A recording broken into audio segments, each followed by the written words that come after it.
സാംസങ്ങിൻ്റെ Samsung S21 FE 2023 എന്ന പുതിയൊരു സ്മാർട്ട് ഫോൺ ഇപ്പം ഇന്ത്യൻ മാർക്കറ്റിൽ ലോഞ്ച് ചെയ്തിട്ടുണ്ട്. മുമ്പ് already Samsung S21 FE 5G എന്നൊരു സ്മാർട്ട് ഫോൺ ഇന്ത്യൻ മാർക്കറ്റിൽ ലോഞ്ച് ചെയ്തിട്ടുണ്ടായിരുന്നു. ഈ ഒരു പുതിയ വെർഷൻ എന്ന് പറയുന്നത് ആ ഒരു ഫോണിൻ്റെ സ്നാപ്ഡ്രാഗൺ പ്രോസസ്സറുമായിട്ട് വരുന്ന വെർഷനാണ്. ഈ ഒരു സ്മാർട്ട് ഫോൺ വരുന്നത് 50,000 രൂപ പ്രൈസ് റേഞ്ചിലാണ്. ഈ ഒരു വീഡിയോയിൽ നമ്മൾ നോക്കാൻ പോകുന്നത് സാംസങ് S21 FE 2023 എന്ന സ്മാർട്ട് ഫോണിൻ്റെ ഒരു സ്പെസിഫിക്കേഷൻ അനാലിസിസ് ആണ്.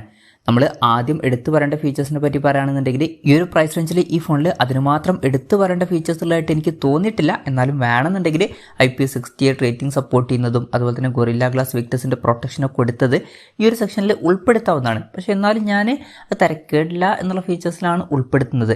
ഈ ഒരു പ്രൈസ് റേഞ്ചിലൊക്കെ അതുപോലുള്ള ഫീച്ചേഴ്സ് ആവശ്യമുള്ള ഫീച്ചേഴ്സ് തന്നെയാണ്. ഇപ്പോൾ IP68 റേറ്റിംഗ് ഒക്കെ ഉള്ളതുകൊണ്ട് തന്നെ ഈ ഫോൺ വാട്ടർ റെസിസ്റ്റൻറ്റും അതുപോലെ തന്നെ ഡസ്റ്റ് റെസിസ്റ്റൻറ്റുമാണ്. അത് നല്ലൊരു കാര്യം തന്നെയാണ്. അതുപോലെ തന്നെ വളരെ നല്ലൊരു പ്രൊട്ടക്ഷനും കൊടുത്തിട്ടുണ്ട്.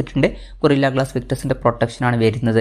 ഇനി തിരക്കേടില്ലാത്ത ഫീച്ചേഴ്സിൻ്റെ ലിസ്റ്റിൽ ബാക്കി പറയേണ്ട കാര്യങ്ങൾ എന്തൊക്കെയാണെന്ന് വെച്ചാൽ ഇപ്പോൾ ഡിസ്പ്ലേയുടെ ആയി നമുക്ക് ആ ഒരു സെക്ഷനിൽ പറയാവുന്നതാണ്. 6.4 ഇഞ്ചിൻ്റെ ഫുൾ HD+ ഡിസ്പ്ലേ ഇതിൽ കൊടുത്തിട്ടുണ്ട്. ഡൈനാമിക് 2x AMOLED ഡിസ്പ്ലേ ആണ് ഇതിൽ ഉപയോഗിച്ചിരിക്കുന്നത്. ഡിസ്പ്ലേയിൽ 120 ഹെർട്സിൻ്റെ റിഫ്രഷ് റേറ്റ് സപ്പോർട്ട് ചെയ്യുന്നുണ്ട്. 240 ഹെർട്സിൻ്റെ ടച്ച് സാമ്പിളിംഗ് റേറ്റ് വരുന്നുണ്ട്. പിന്നെ പഞ്ചോൾ ഡിസൈൻ കൊടുത്തിട്ടുണ്ട്. പഞ്ചോൾ വരുന്നത് ടോപ്പ് സെൻറ്റർ ഭാഗത്തായിട്ടാണ്. അപ്പോൾ ഡിസ്പ്ലേ ഫീച്ചേഴ്സ് മൊത്തത്തിൽ നോക്കുകയാണെന്നുണ്ടെങ്കിൽ അത്യാവശ്യം തിരക്കില്ലാത്ത ഡിസ്പ്ലേ ഫീച്ചേഴ്സൊക്കെ ഈ ഫോണിൽ വരുന്നുണ്ട്. പിന്നെ നല്ലൊരു പ്രൊട്ടക്ഷൻ ഫോണിൻ്റെ ഫ്രണ്ടിൽ കൊടുത്തിട്ടുണ്ട്. In display finger print sensor ഈ ഫോണിൽ വരുന്നുണ്ട്. ഫോണിൻ്റെ വെയിറ്റ് വരുന്നത് 177 ഗ്രാമാണ്. തിക്നെസ് വരുന്നത് 7.9 mm ആണ്. പിന്നെ ഈ ഫോണിൻ്റെ നാവി, ഗ്രാഫൈറ്റ്, ലെവൻഡർ, ഒലീവ് അതുപോലെ തന്നെ വൈറ്റ് എന്നീ കളർ വേരിയൻസ് ആണ് ഇപ്പം ഇന്ത്യൻ മാർക്കറ്റിൽ ലോഞ്ച് ചെയ്തിരിക്കുന്നത്. ഇനി പ്രോസസ്സറിൻ്റെ കാര്യത്തിലോട്ട് വരികയാണെന്നുണ്ടെങ്കിൽ സ്നാപ്ഡ്രാഗൺ 888 എന്ന പ്രോസസ്സർ ഈ ഫോണിൽ കൊടുത്തിട്ടുണ്ട്. ഈ ഒരു പ്രൈസ് റേഞ്ചിൽ ഒരിക്കലും ഇത് ബെസ്റ്റ് ആണ് എന്ന് പറയാൻ പറ്റില്ല. തരക്കേടില്ലാത്തൊരു പ്രോസസ്സർ അത്രേ ഉള്ളൂ. അതിന് മാത്രം മികച്ചത് എന്ന് പറയാൻ പറ്റില്ല. ഈ ഒരു പ്രൈസ് റേഞ്ചിലൊക്കെ സ്നാപ്ഡ്രാഗൺ 8+ Gen 1 എന്ന പ്രോസസ്സർ വന്നിരുന്നെങ്കിൽ കുറച്ചും കൂടി നന്നായേനെ എന്നാണ് എനിക്ക് തോന്നിയിട്ടുള്ളത്. എന്നാലും ഈ ഒരു പ്രോസസ്സർ വലിയ തരക്കേടില്ല എന്ന് പറയാം. ബെസ്റ്റ് എന്ന് പറയാൻ പറ്റിയിട്ടില്ലെങ്കിലും. പിന്നെ 5G സപ്പോർട്ടും കാര്യങ്ങളൊക്കെ വരുന്നുണ്ട്. 12ഓളം 5G ബാൻഡ്സ് ഇതിൽ വരുന്നുണ്ട്. ഈ ഫോണിൽ 8 GB റാം എടുത്തിട്ടുണ്ട്. 256 GB ഇൻറ്റേർണൽ വരുന്നുണ്ട്. LPDDR5 റാമും UFS 3.1 സ്റ്റോറേജ് ടൈപ്പൊക്കെ ഈ ഫോണിൽ കൊടുത്തിട്ടുണ്ട്. പിന്നെ മെമ്മറി എക്സ്പാൻഡ് ചെയ്യണമെന്നുണ്ടെങ്കിൽ മെമ്മറി കാർഡ് സ്ലോട്ട് ഈ ഫോണിൽ കൊടുത്തിട്ടില്ല. അപ്പോൾ മെമ്മറി എക്സ്പാൻഡ് ചെയ്യാൻ പറ്റില്ല. NFC എന്നുള്ള ഫീച്ചർ ഇതിൽ സപ്പോർട്ട് ചെയ്യുന്നുണ്ട്. സ്റ്റീരിയോ സ്പീക്കേഴ്സ് ഈ ഫോണിൽ കൊടുത്തിട്ടുണ്ട്. ഡോൾബി അറ്റ്മോസിൻ്റെ സൗണ്ട് സപ്പോർട്ട് ചെയ്യുന്നുണ്ട്. 3.5 mm ഓഡിയോ ജാക്ക് ഈ ഫോണിൽ കൊടുത്തിട്ടില്ല.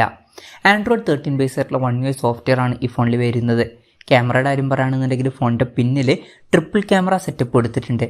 12 മെഗാപിക്സലിൻ്റെ f1.8 അപ്പേഴ്സിൽ വരുന്ന മെയിൻ ക്യാമറ സെൻസറാണ് ഈ ഫോണിൽ വരുന്നത്. ഇതിൽ OS എന്നുള്ള ഫീച്ചർ സപ്പോർട്ട് ചെയ്യുന്നുണ്ട്.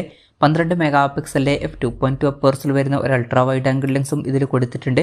ഇതിൻ്റെ ഫീൽഡ് ഓഫ് വരുന്നത് 123 ഡിഗ്രിയാണ്.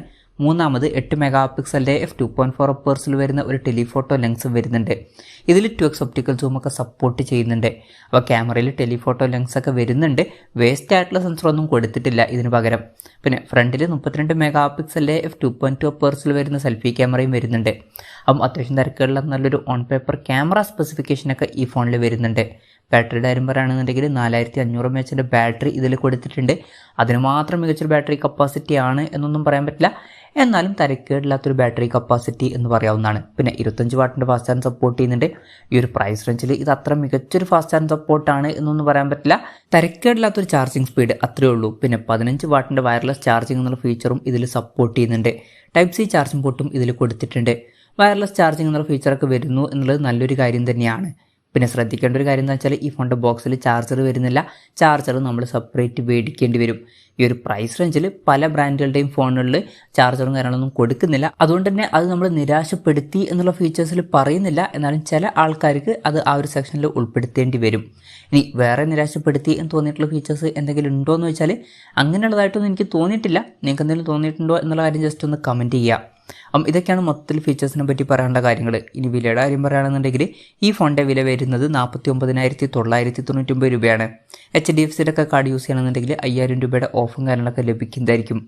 എന്തായാലും ഓവറോൾ നോക്കുകയാണെന്നുണ്ടെങ്കിൽ സാംസങ് S21 FE 2023 എന്ന ഫോണിൽ അത്യാവശ്യം തിരക്കേടില്ലാത്ത ഫീച്ചേഴ്സും കാര്യങ്ങളൊക്കെ വരുന്നുണ്ട്.